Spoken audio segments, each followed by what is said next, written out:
J'étais en train de négocier une indemnisation pour une victime avec un inspecteur d'assurance, et là il me dit il faut absolument que votre cliente accepte. On est bien là, c'est du win-win. On entend ici et là qu'une bonne négociation, c'est toujours du win-win, c'est-à-dire que chacun doit gagner. C'est du n'importe quoi. C'est la pire chose que j'ai entendue au cours de ma carrière d'avocat lorsque je négocie des dossiers d'indemnisation avec les victimes de la route et les assureurs. Cet argument du win-win ne sert que les intérêts des puissants et permet alors déjà de vous conditionner à accepter une négociation totalement en votre défaveur. Cela vaut pour mes clients victimes de la route, mais aussi dans votre vie de tous les jours face à votre employeur, au cours d'un achat ou même dans le cadre d'une indemnisation quelconque.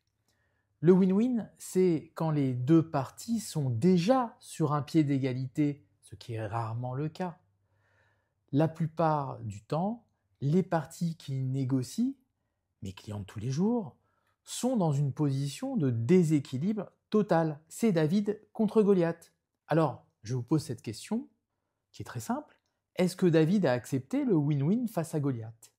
Certainement pas.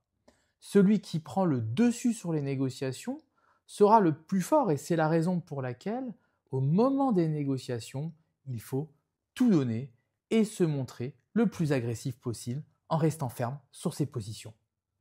Pour exemple, lorsque nous représentons une victime de la route et que nous négocions à l'amiable avec son assurance, nous n'avons pas peur d'annoncer les fourchettes les plus hautes et pendant les négociations, nous pouvons même quitter la table des négociations et les menacer de tout stopper, de basculer alors sur du contentieux dans un seul but, obtenir l'indemnisation maximum et certainement pas se contenter à ce que l'assureur avait l'intention de nous donner.